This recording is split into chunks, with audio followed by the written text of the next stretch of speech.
everybody. Welcome to today's edition of the Gamut Network.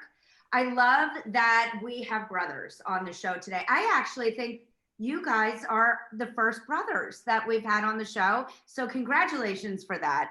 But most importantly, we want to share their incredible story and what they're working on now, as it's absolutely something that the world should know about. And we at the Gamut Network are really trying to turn up the volume on everything that they're working on. So with that, I'm so excited to welcome Kyle and Brent to the show. How are you?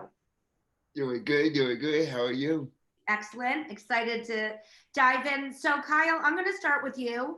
Can you share a bit about your personal story and journey, and then we'll obviously kind of weave Brett into that conversation. Sure. So I'm 35 years old. I live in Atlanta, Georgia. I have a twin brother and my older brother, Brett. Brett is 2 years older than Evie and I are.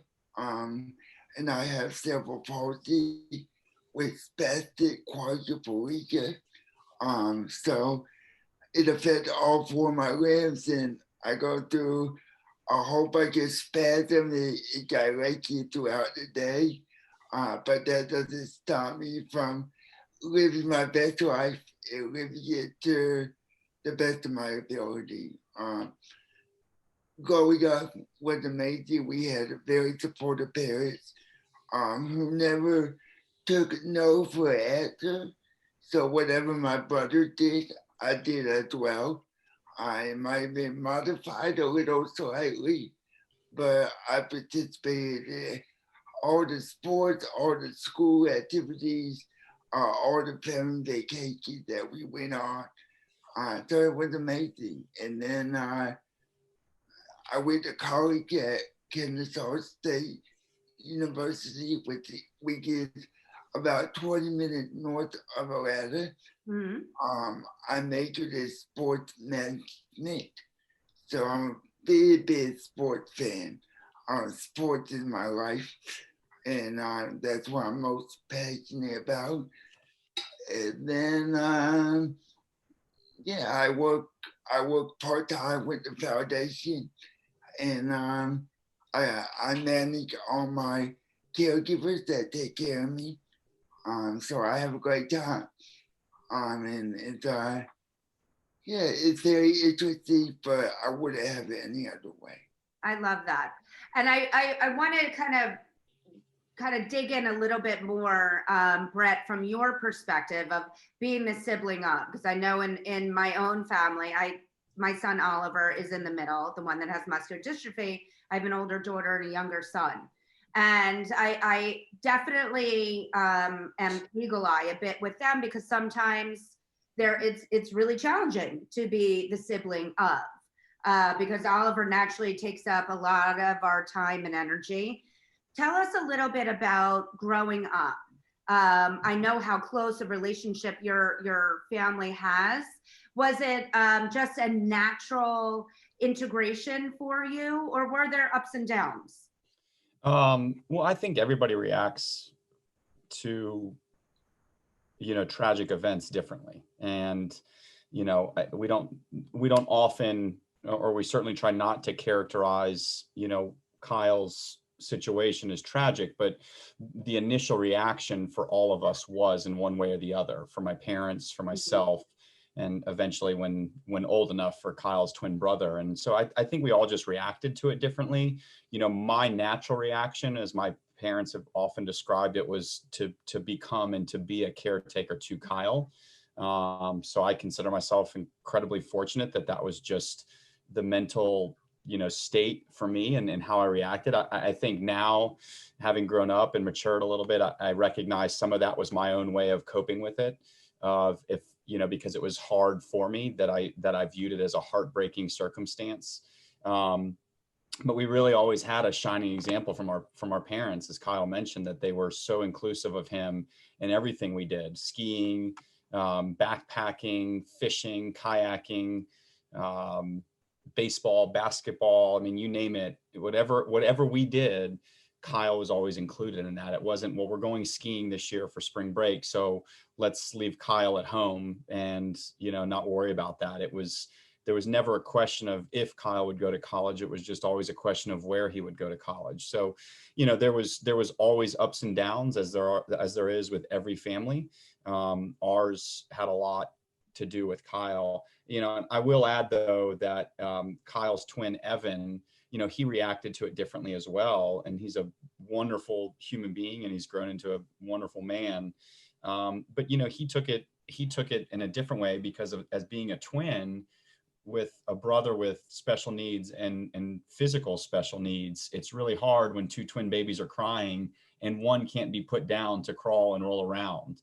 And then you have a 2-year-old toddler and me that's also demanding attention. And so I think a lot of times Evan got left, and he reacted to it differently. So he was not necessarily a caregiver, but he and Kyle share a very special bond that only twins understand, but we all see. So I would characterize it as a wonderful upbringing, but as you well put it, not without many ups and downs. Absolutely, and I appreciate your honesty of that, because I definitely can empathize. My older daughter's relationship with Oliver is very, very different than my younger son's relationship with Oliver, based on the ability to give attention and inability to give attention really affects. But as you so beautifully put it, everybody is finding their way, and there is no right or wrong. It's evolving into the relationship that suits you and the best way to get there. So I love so much, Kyle, that you participated in everything right from the get-go. Was there any time that you were like, you know what, I really don't feel like doing this? I love that you want to loop me into everything, but I'm going to take a pass and it's okay? Or were you always like gung-ho, I'm in? I think that I was a little of both. My mom and dad would drag me to every sporting event, and it was like, okay, already, like, why can't I just sit outside it, like y'all go do what you need to do? But that wasn't the case, and I think that that is my zest for life, that I have taken that mentality of don't take no for anything. And where there's a will, there's a way, that's tied into our book a little bit in our foundation. And I think that that you have to focus on what you can do rather what you can't do. And there have been many times where I could have sat out and said, no, this is not for me, but I would have missed out on so many things, including what we do now with the adult sports. It's just amazing, and it's a blessing that that I'm gung ho about everything that I do. I can absolutely appreciate this. I think you will both understand the story that I'm going to share, that we felt the same or feel the same way in our family, that Oliver, we want him to participate in everything. So we did the adaptive ski school, and he, at age, I think 6, we did the where they hold the ropes and he's going down, and he broke his leg. And so we're like, all right, that maybe wasn't, maybe it was just an off day. We literally tried it again next year, and he broke his other leg. So I guess that is one, circumstance that we said we gave it a go, but maybe it's not the right fit for him. But I think, to your point, it was important for Oliver, important for the family dynamic, to know that he can and should be included in everything. Sure. But I definitely want to talk about how you two specifically engaged in doing some sports together, i.e. running, and being a part of some monumental milestones. Brett, can you tell us a little bit about that? Yeah, well, I would actually start kind of more flash forward to today and then kind of take it back a little bit. But running and endurance sports in particular are some of the most inclusive sporting activities available now. As we've learned as adults, when we were growing up, we grew up Atlanta Braves fans and Atlanta Falcons fans, and so it revolved around just like any other 8-year-old, 10-year-old, 12-year-old kid that was reenacting their heroes on TV. Kyle and I were the same then. We just didn't know that what was available to us in endurance sports. I mean, when Kyle played baseball as a kid, it was called wheelchair baseball, or it was called challenger baseball. I mean, they had words that kind of, denoted that it was for people with special needs. When Kyle does a triathlon, when Kyle does an Ironman, a marathon, he tells everybody, I'm doing a marathon tomorrow. He doesn't say, well, I'm doing the Atlanta wheelchair marathon. So important. It is. And you know what? And in this day and age, it is much easier. It's much more accessible than it was. I mean, there's a foundation here that my dad was telling us about recently, where it was basically a lending library for toys that were adaptive for somebody like Kyle. So like a Jack in the Box that had an electronic button versus the wind up, but when you're born in the 80s or 60s, or imagine any other time, so now when people are looking for sports, it's everywhere. It's on the internet. And so, what really happened for us is that I was just going through a personal journey of, trying to clean my life up and act a little bit more mature and not cause so much trouble, and maybe drink a few less beers and eat a few less wings. And that grew into endurance sports for me. And as Kyle kind of watched that process for me, culminating in an Ironman in 2010, it created a conversation of, can people in wheelchairs do this? And it turns out they can, and it was happening all over. The big example that we turned to was the Hoyts in the Boston, Massachusetts area, which is somewhat kind of how we came to y'all, but that was what created it for us. And then it was just finding it. So we didn't have to go to a lending library to find it. We didn't have to talk to people. We just had to get online, and we started finding all these resources that we never really realized existed. And that is just how it grew. What really happened is that our personalities took over, specifically Kyle's, of being a competitive, athletically driven, inclined person. And, all of a sudden we went from showing up at our first races with Kyle in dress slacks and a tie, which is a whole nother story, but to now showing up with his fancy Oakleys and a wheelchair that has been, perfectly fitted and contoured for his abilities and his disabilities. And it's grown into that. But the most important piece for us is the inclusivity, that we both are experiencing the same thing together. And I think so much of our childhood, that was my experience with it, was I want Kyle to be a part of this. I don't want him to have to sit in the living room at a birthday party when everybody goes sprinting outside to change activities. I want him to be able to do that. So now when we go sprinting somewhere, we do it together. I think that's such an important piece of the discussion, is that we are moving hopefully towards a world that is, in previously was not created for people with disabilities, but now we're slowly getting to a place that it is. The fact that you and Kyle are participating in a mainstream event is evidence that we are moving in the right direction. Is doing this together, was that an inspiration to start the foundation, the Kyle Pease Foundation? Can you tell us how that started? Kyle, maybe you can tell us about that. Sure. So after Brett and I had that discussion back in 2010 of get people wheelchairs do Ironman, and then after we did a couple races, we did our first big triathlon in Florida at State Athens. And I just remember we crossed the finish line. I let out this big scream, and because I was so excited to, accomplish something with both my brothers that day. And I kind of had the aha moment of, I wanted to get back, and I wanted to have people with disabilities. I want them to have the same opportunity that my parents gave to me. Mm.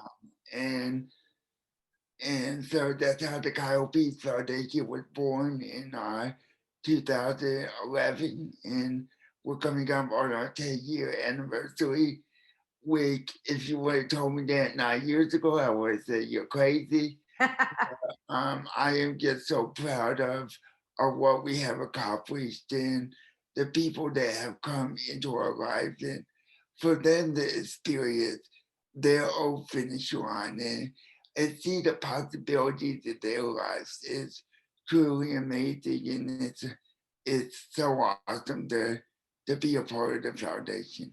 I couldn't agree more. And it's something that has absolutely personally gotten me through some hard times is being in the creation of our foundation, Runway of Dreams. Yeah. It was cathartic. It was a way to feel less lonely and this journey. But Brett, maybe you could tell us a bit about the mission of the foundation, how people can get involved. So the mission is to improve the lives of people with disabilities through sports. And we've left it pretty ambiguous on purpose that we always wanted to be able to expand that. So if somebody wants to jump out of a perfectly good airplane and go skydiving, they can. You'll never see Kyle and I jump out of an airplane, but that is the mission. And you can learn more at kylepeasefoundation.org. And you can see videos and photos as well of folks like Kyle in action, being a part of this fully inclusive experience. Amazing. And that's PEASE, correct? Yes, correct. Okay. Perfect. Now, you guys certainly didn't stop there. And actually, I believe in June of 2019, you launched a book called Beyond the Finish. Can you tell us about that? Maybe if you have it to show. I do. Okay, Beyond the Finish. I love the picture on the front. Tell So us, that give photo us a is little kind of preview of what, because guess what, audience? I think this could be a great gift for the holidays. It's available on Amazon and Target. and it's on sale right now too. So and it's on sale. Perfect. So Kyle wrote a children's book in 2014, and our foundation has helped fund 3 other children's books for other families. And so that process of starting the children's books, really Kyle and I started saying, well, we should write a big boy book is what we were calling it.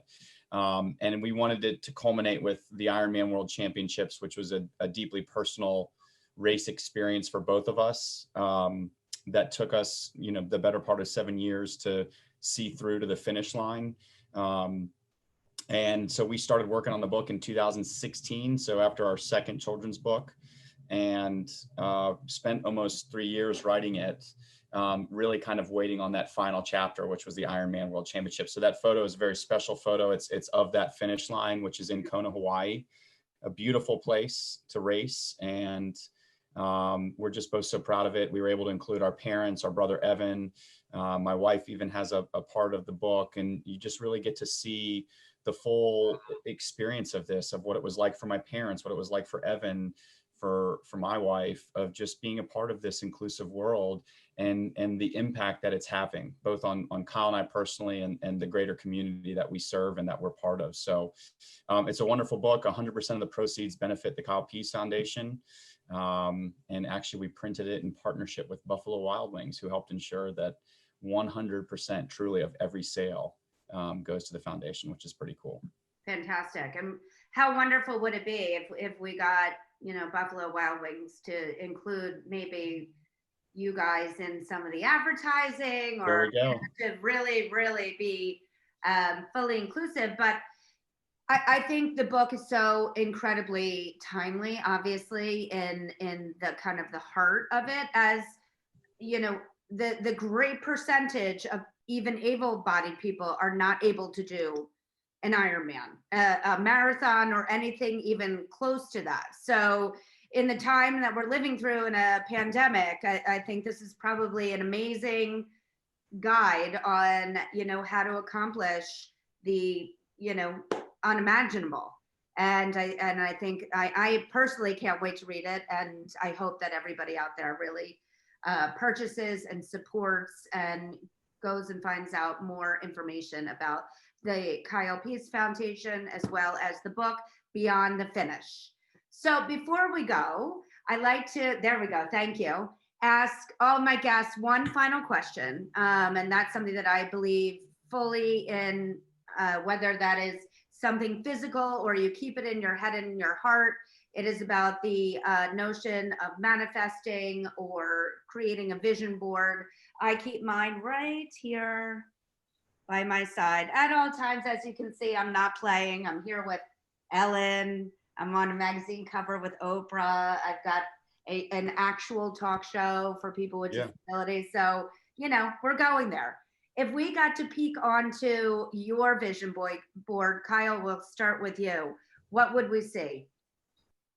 Well, you would see a lot of pictures of me with athletes, me showing what determination looks like and how anything is possible when you believe in something that you love. And then there will be a lot of photographs of the people that we serve are athletes, and they're more than athletes, they're family now.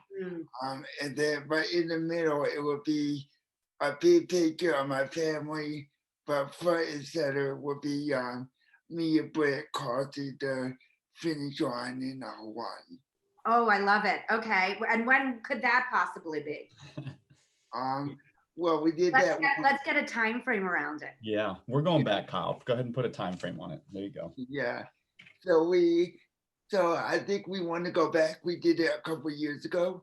So I would say, and hopefully Erica, Brett's wife, is not loud, but maybe maybe 2022 or 2023.